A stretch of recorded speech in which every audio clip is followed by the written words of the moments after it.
அண்மை செய்தியை பார்த்து வருகிறோம். வேலூர் மாவட்ட பாமக இளைஞரணி தலைவர் சக்கரவர்த்தி சாலையோரம் பலத்த காயத்துடன் சடலமாக மீட்கப்பட்டிருக்கிறார். அண்மை செய்தியாக பார்த்து வருகிறோம்.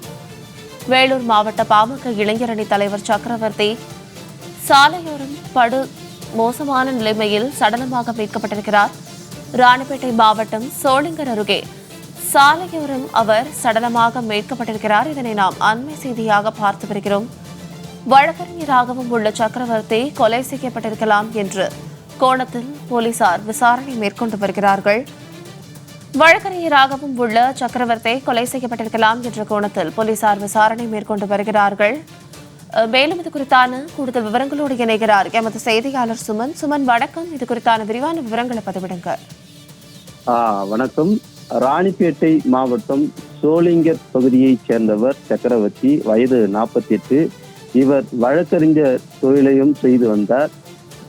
அதேபோல் பாமக கட்சியினுடைய ஒருங்கிணைந்த வேலூர் மாவட்டத்தினுடைய இளைஞர் அணி செயலாளராகவும் பணியாற்றி வந்தார். நேற்று இரவு தன்னுடைய பணிகளை முடித்துக் கொண்டு வீட்டிற்கு செல்வதற்காக அரக்கோணம் சாலை வழியாக சென்று கொண்டிருந்த பொழுது விபத்துக்குள்ளாகி சாலை ஓரத்தில் பலத்த காயமடைந்து, தலையில் பலத்த காயமடைந்து சாலை ஓரத்தில் சடலமாக போலீசாரால் மீட்கப்பட்டுள்ளார். இது சம்பந்தமாக கொண்டப்பாளையம் போலீசார் வழக்கு பதிவு செய்து விசாரணை மேற்கொண்டு வருகின்றனர்.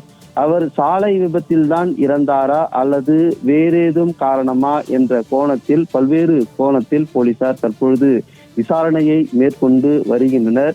இந்த சம்பவம் பாமக கட்சியினுடைய பெரும் ஒரு பாதிப்பையும் சோகத்தையும் ஏற்படுத்தியுள்ளது. அவர் பாமக கட்சியில் பல்வேறு பிரச்சனைகளில் எல்லாம் ஒரு சாமர்த்தியமாக தீர்க்கக்கூடிய ஒரு நபராக சக்கரவர்த்தி செயல்பட்டு வந்தார் என அந்த பாமக கட்சியினுடைய தொண்டர்கள் பெரும் வேதனையோடு தெரிவித்து வருகின்றனர். அதே போல் சமூக வலைதளங்களில் அவருக்கு பெருவாரியான ஒரு எங்களுடைய சக்கரவர்த்தி சாய்ந்து விட்டதே என்ற ஒரு சோகத்தை வெளிப்படுத்தும் வகையில் பதிவுகளை எல்லாம் பதிவு செய்து வருகின்றனர்.